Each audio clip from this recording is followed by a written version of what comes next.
ఒక్కసారి కొమ్మూరి గోల్డ్ కి కాల్ చేయండి. తాకట్లో ఉన్న మీ బంగారాన్ని విడిపించి మార్కెట్ ప్రైస్ కి వాళ్ళు కొనుక్కుని మిగతా డబ్బులు మీకు ఇచ్చేస్తారు. రైట్, బ్రేకింగ్ న్యూస్ వస్తున్న మన టీవీ స్క్రీన్ పై సింగర్ మంగ్లీ కేసులో సిఐడి పోలీసులు దూకుడు పెంచారు. ఆధారాలు దొరికితే ఏ క్షణమైనా మంగ్లీని అరెస్ట్ చేసే ఛాన్స్ ఉంది. ఇప్పటికే రమావత్ మధు అంటే మంగ్లీ వాళ్ళ తమ్ముడు అండ్ బాలాజీ నాయక్, భరత్ చౌహాన్, సో వీళ్ళంతా ఒక టీమ్ గా ఉండి విక్టిమ్స్ దగ్గర నుంచి డబ్బులు వసూలు చేశారు. వీళ్ళంతా పరారీలో ఉన్నారు. సో సిమెంట్ కంపెనీల పెట్టుబడుల పేరుతో కోట్ల రూపాయలు వసూలు చేసింది ఈ బ్యాచ్. మరోవైపు ఈ స్కామ్ లో మంగ్లీ పాత్ర పైన కూడా ఆరా తీస్తున్నారు సిఐడి పోలీసులు. సో మంగ్లీకి సంబంధం ఉన్న విషయాలపై పోలీసులు ఒకవైపు విచారిస్తుండగా మధు గ్యాంగ్ పై ఇటు నల్గొండ కావచ్చు, గద్వాలు, భువనగిరి జిల్లాల్లో 62 కేసులు నమోదయ్యాయి ఒకే టైంలో. సో బాధితుల సంఖ్య రోజు రోజుకు పెరుగుతుండడంతో ఈ కేసులో సో సిఐడికి అప్పగించింది రేవంత్ సర్కార్. సో ఈ స్కామ్ తో తనకు ఎలాంటి సంబంధం లేదంటూ మంగ్లీ కన్నీళ్లు పెట్టడం సర్వత్రా చర్చనీయాంశంగా మారింది. అండ్ సింగర్ మంగ్లీ వ్యవహారంలో నమోదైన మైక్రో ఫైనాన్స్ కేసులో కీలక మలుపు చోటు చేసుకుంది. ఈ కేసులో తీవ్ర ఆరోపణలు ఎదుర్కొంటున్న రమావత్ మధు ఇప్పుడు అప్రూవర్గా మారారు. సో స్కామ్ జరిగిందని కుండబద్దలు కొట్టారు, తేటతెల్లం చేశారు. ఇప్పుడు మరి అసలు స్కామ్ వెనుకున్నది ఎవరు? మరి నిజంగా మధు విడుదల చేసిన వీడియోలో ఏదో నోట్ల కట్టలు కనిపిస్తున్నాయో ఆ సింగర్ మంగ్లీకి ఈ కేసుతో ఎలాంటి సంబంధం లేదని స్పష్టం చేశాడు. రైట్, ఫైన్, బాగానే ఉంది. కానీ ఇంకే ఎలిగేషన్స్ ఎందుకు వస్తున్నాయి? బయటకు వచ్చే ప్రతి ఒక్క బాధితుడు, బాధితురాలు అందరూ మంగ్లీ పేరుని ఎందుకు ట్యాగ్ చేస్తున్నారు? మంగ్లీ పేరుని కోట్ చేయడం వెనుకున్న రీజన్ ఏంటి? తనకున్న ఫేమ్తో అయితే మంగ్లీ వాళ్ళ తమ్ముడు అండ్ భరత్ చౌహాన్, ఈ యొక్క మధు, వీళ్ళంతా స్కామ్ చేశారా? పోనీ అంటే ఇది ఒక 200 కోట్లు స్కామ్గా స్టార్టింగ్లో అభివర్ణించినప్పటికీ లాయర్ సుబ్బారావు, సో ఇప్పుడు అదంతా ఒక తగ్గిపోయి 20 కోట్లు మంగ్లీ తన ప్రమేయం ఉందని ఇప్పుడు పోలీసులు, ఇటు సిఐడి, ఇటు లాయర్లు, ఇటు బాధితులు, సో వీళ్ళందరి చేతులు ఒకవైపే చూపిస్తున్నాయి, అదే మంగ్లీ. సో మరి ఇలాంటి నేపథ్యంలో కంపెనీ నుంచి 20 కోట్లు హిమకాంత్ రెడ్డి తీసుకున్నాడని మధు ఆరోపిస్తున్నాడు, ఏదైతే మంగ్లీ వాళ్ళ తమ్ముడు. మరి అడ్వకేట్ సుబ్బారావు హిమకాంత్ రెడ్డి స్నేహితులని, హిమకాంత్ రెడ్డి నుంచి డబ్బులు ఇప్పిస్తానని సుబ్బారావు చెప్పారని మధు చెప్పాడు. మరి సింగర్ మంగ్లీ కేసు మరి ఇలాంటి టైంలో రోజుకొక మలుపు తిరుగుతోంది. అండ్ ప్యారలల్గా రోజు రోజుకు బాధితుల సంఖ్య కూడా పెరిగిపోతుంది. వాళ్ళు అంటే డిస్ట్రిక్ట్స్లో, జిల్లాలలో వీళ్ళందరూ ప్రెస్ మీట్లు పెట్టి సెల్ఫీ వీడియోలు వదులుతున్నారు. మేము డైరెక్ట్గా మధుకి ఇచ్చాం డబ్బులు, దానికి సంబంధించిన డీడ్లు ఇవి, వాళ్ళు ఇచ్చిన మాకు హామీలు ఇవి. సో అదొక సిమెంట్ కంపెనీ అని కొన్ని చోట్ల తెలిసిన వాళ్ళకేమో అంటే పలానా కొంచెం ఒక 10th క్లాస్, ఒక ఇంటర్ చదువుకున్న వాళ్ళు ఎవరైనా విక్టిమ్స్ ఉన్నారనుకోండి, వాళ్ళకి మేము ఇట్లా సిమెంట్ ఫ్యాక్టరీలు పెడుతున్నాం, కొత్త సిమెంట్ ఫ్యాక్టరీ, సో సున్నప్రాయి లీజుల గురించి కూడా వాళ్ళకి చెప్పి అండ్ దాని తర్వాత వాళ్ళ దగ్గర నుంచి అధిక వడ్డీ పేరుతో డబ్బులు వసూలు చేశారు. దాదాపుగా లాయర్ సుబ్బారావు కోట్ చేసినటువంటి అమౌంట్ 200 కోట్లు ఈ స్కామ్లో. సో ఇటు ప్యారలల్గా చాలా మంది విక్టిమ్స్ బయటకు వచ్చి మాట్లాడడంతో వెంటనే రేవంత్ సర్కార్ ఈ కేసును సిఐడికి అప్పగించింది. సో ఇప్పుడు సిఐడి పోలీసులు లోతుగా దర్యాప్తు చేస్తున్నారు. సో సింగర్ పాత్ర ఏదైతే మంగ్లీ పాత్ర అసలు లేదు అని చెప్పి ఆవిడ 3 రోజుల క్రితం పంజాగుట్ట పిఎస్కి వచ్చి ఆవిడ చాలా ఎమోషనల్ అయ్యారు. అండ్ తన కంట కన్నీళ్ళు కూడా వచ్చాయి. అసలు నాకు సంబంధం లేదు, నేను ఎందుకు ఇలాంటి స్కామ్లో ఉంటా, ఆ నోట్ల గట్లలో ఉన్నది నా తమ్ముడు మధు కాదు, అది లాయర్ సుబ్బారావు క్రియేట్ చేసినటువంటి ఫేక్ వీడియో. సో అది ఆ లింక్ని మనం కాపీ పేస్ట్ చేసుకుంటే గ్రోక్ కానీ ఏఐ కానీ ఇస్తే అది ఏఐ వీడియో కాదు, అది నిజమైన వీడియో అని చెప్పింది.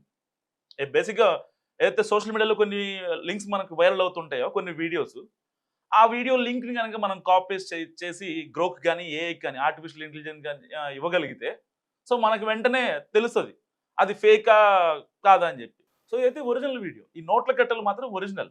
అండ్ స్కామ్ జరిగిన మాట వాస్తవం, అండ్ బాధితులు బయటకు చెప్పేది వాస్తవం, వాళ్ళు ఇచ్చే ప్రూఫ్స్ వాస్తవం. ఇక్కడ లాయర్ సుబ్బారెడ్డినే మంగ్లీ టార్గెట్ చేస్తుంది. ఏమని? అసలు సుబ్బారెడ్డికి ఏం సంబంధం లేదు, ఆయనకేం తెలీదు, కావాలని ఆయన ఫేమ్ కోసం నా ఫేమ్ని డిఫమేషన్ చేస్తున్నారని చెప్పి మాట్లాడి. సో ఇప్పటికే లాయర్ సుబ్బారావు ఇచ్చిన దానికి ఇటు మంగ్లీ వాళ్ళ తమ్ముడు మధు మీద కూడా కేసు నమోదైంది, సెక్షన్ 351 352 బిఎన్ఎస్. మరి ఇలాంటి నేపథ్యంలో 2 ఎఫ్ఐఆర్లు నమోదయ్యాయి. ఇటు మంగ్లీ అయితే ఫిర్యాదు చేసిందో అనవసరంగా నా ఫేమ్ని డీఫేమ్ చేస్తున్నారు అని చెప్పి. సో ఇలాంటి నేపథ్యంలో రోజుకు ఒక ట్విస్ట్ నెలకొంటుంది. సో ఈ కేసులో కీలక నిందితులుగా అనుమానిస్తున్న రమావత్ మధు కావచ్చు అండ్ బాలాజీ నాయక్ కావచ్చు, భరత్ చౌహాన్లు, వీళ్ళంతా పరారీలో ఉన్నారు. సో అప్రూవర్గా మారారని సమాచారం. ఈ ముగ్గురిపై చాలా పెద్ద ఎత్తున కేసులు నమోదవుతున్నాయి. సో డైరెక్ట్గా మధు పైన కేసులు నమోదవుతున్నాయి అండ్ భరత్ చౌహాన్ పైన కేసులు నమోదవుతున్నాయి. సో ఇండైరెక్ట్గా వీళ్ళ వెనక ఉంది, ఆఫ్ ద రికార్డులో ఉండి నడిపించింది మంగ్లీ అని.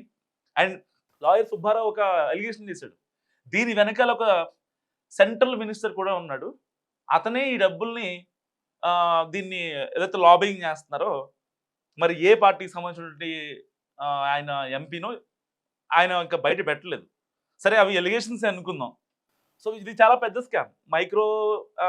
మైక్రో ఫైనాన్స్ కావచ్చు, ఆధారాలు లేకుండా నిరాధారంగా ఒక కంపెనీ ఉందంటూ ఫేక్ ఇన్వాయిస్లు క్రియేట్ చేసి గవర్నమెంట్ నుంచి ఫేక్ డాక్యుమెంట్స్ క్రియేట్ చేసి మేము ఇలా సిమెంట్ ఫ్యాక్టరీ పెడుతున్నాం, సో దానికి సంబంధించినటువంటి పబ్లిక్ వాటా ఎక్స్పెక్ట్ చేస్తున్నాం, మా దగ్గర అంత క్యాపిటల్ లేదు, so we need to ask from public, that's the reason we're asking అనేది జనాల్లోకి చాలా గట్టిగా తీసుకెళ్ళారు.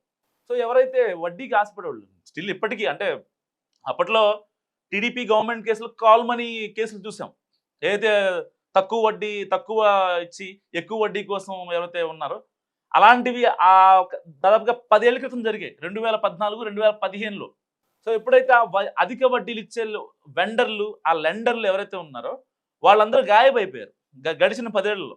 అంత పెద్ద ఎత్తున వడ్డీలు తిప్పేటోళ్ళు కొంచెం ఆఫ్ ద రికార్డులు చేసుకుంటున్నారు. ఇంతకుముందు అది చాలా పబ్లిక్గా జరిగేది, ఇప్పుడు పబ్లిక్గా జరగట్లేదు. కానీ ఇప్పుడు మంగ్లీ కేసుతో 200 కోట్ల రూపాయల స్కామ్ ఏదైతే ఉందో ఇది వెలుగులోకి వచ్చాక ఇంకా జరుగుతున్నాయి అనే భావన ఇప్పుడు ప్రజల్లో కలుగుతుంది. వాస్తవానికి ఈ కేసుని సిఐడికి అప్పగించకపోవు, ఎందుకంటే ఇది ఒక నార్మల్ కేసుగా చూశారు, అవి ఒక జస్ట్ నార్మల్ ఎలిగేషన్సే, ఎలాంటి సీరియస్నెస్ లేదు ఈ కేసులో అనుకున్నారు పంజాగుట్ట పోలీసులు. కానీ వాస్తవానికి ఒక ఫస్ట్ లాయర్ సుబ్బారావు వచ్చి కేసు పెట్టడం, అండ్ తర్వాత మంగ్లీ వచ్చి కేసు పెట్టడం, ఇద్దరు పరస్పరంగా కేసులు పెట్టుకోవడం, ఎఫ్ఐఆర్లు నమోదవ్వటం, దాని తర్వాత ప్రాపర్ విచారణ జరగటం, అండ్ ఇక్కడ జిల్లాల నుంచి వచ్చే విక్టిమ్స్ ఒక్కొక్కరిగా బయటకు వస్తున్నారు.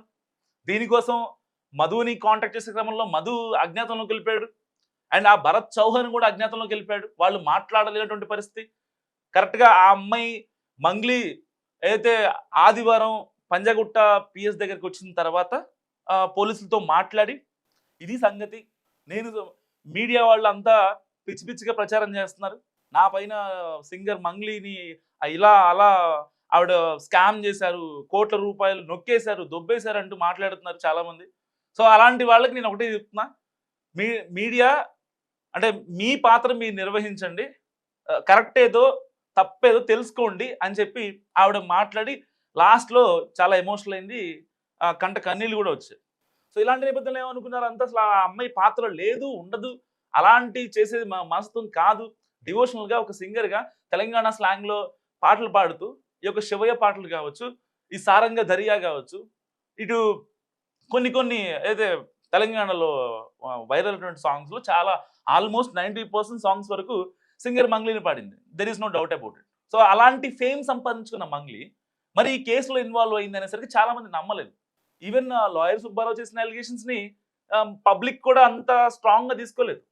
ఏదో జస్ట్ నార్మల్గా ఒక ఎలిగేషన్ చేశారు, గతంలో లాయర్ సుబ్బారావు ఇలాంటి ఇంటర్వ్యూలు ఇచ్చారు, కొన్ని పెయిడ్ ఇంటర్వ్యూలు చేశారని, డబ్బులు ఇచ్చి ఇంటర్వ్యూ చేయించుకొని ఆయన ఎలివేట్ అవ్వాలని చూశారని, అండ్ బిగ్ బాస్ కూడా వెళ్ళాలని ఏదైతే సింగర్ మంగ్లీ వాళ్ళ తమ్ముడు మధు ఉన్నాడు, మధుని కూడా అప్రోచ్ అయ్యాడని, నీకు తెలిసిన వాళ్ళు ఉంటే చెప్పు, నేను డబ్బులు ఇచ్చాను సార్ బిగ్ బాస్కి వెళ్తా అన్నాడని చెప్పి, ఇలాంటివి మనం ఆ స్పెక్యులేషన్స్ మనం చూసాం. మరి ఇలాంటి కాన్సిక్వెన్సెస్ నేపథ్యంలో అసలు సింగర్ మంగ్లీ పాత్ర ఉందనేది కాస్త తేటతెల్లమవుతుంది. అంటే కన్ఫామ్డ్గా కాదు, కన్ఫామ్ చేయట్లేదు, ఎందుకంటే ఇక్కడ ఆల్రెడీ సిఐడి ఎంటర్ అయింది. సో ఈ కేసులో పర్టికులర్గా ఆమె పాత్ర ఎంతవరకు ఉందనేది ఇప్పుడు తేల్చున్నారు పోలీసులు. దాదాపుగా 200 కోట్ల రూపాయల స్కామ్లో 20 కోట్లు ఈవిడ త్రూగా జరిగింది ట్రాన్సాక్షన్ అనేది ఇటు బాధితులు చెప్తున్నమాట, ఎవరు చెప్తున్న మాట కాదు.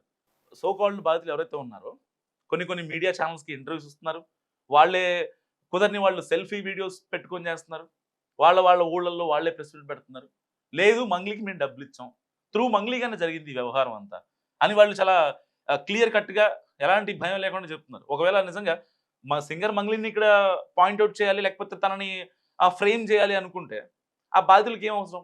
లాయర్ సుబ్బారావుకి అవసరం ఉందనుకుందాం. సో అంటే కాయిన్కి రెండు వైపులో చూడాలంటారు కదా.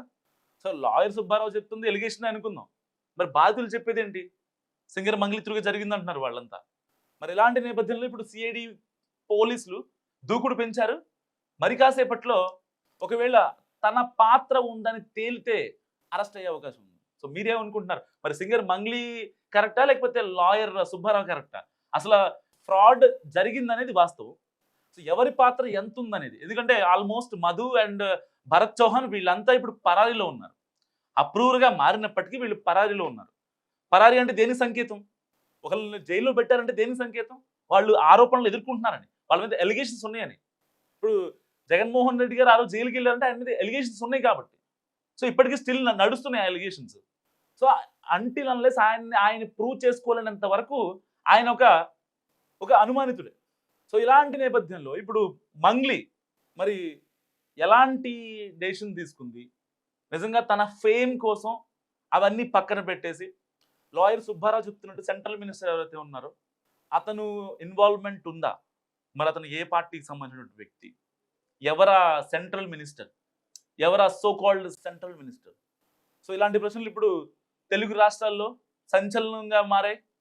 ఎట్టి పరిస్థితుల్లో బాధితులకి న్యాయం చేయాలంటూ ఇటు విపక్ష బీఆర్ఎస్ పోటీ పడుతోంది. సో ఎట్టి పరిస్థితుల్లో వాళ్ళకి న్యాయం చేయండి, ఇంత పెద్ద స్కామ్ జరిగినా సరే కనీసం పట్టించుకోరా అంటూ కాంగ్రెస్ ప్రభుత్వాన్ని నిలదీస్తోంది. సో మరి మధు గ్యాంగ్ కోసం సిఐడి పోలీసులు కూడా గాలింపు చేపట్టారు. మరి నిందితులేమో సిమెంట్ కంపెనీలో పెట్టుబడులు అంటూ కోట్ల రూపాయలు వసూలు చేశారు. మరి ఈ కేసు తనకి ఎలాంటి సంబంధం లేదని మంగ్లీ అంటుంది. అదే సమయంలో మంగ్లీ పాత్ర ఉందని బాధితులు చెప్తున్నారు. మీరేమనుకుంటున్నారు మంగ్లీ గురించి? మస్తుగా కామెంట్ చేసి ప్రయత్నం చేయండి.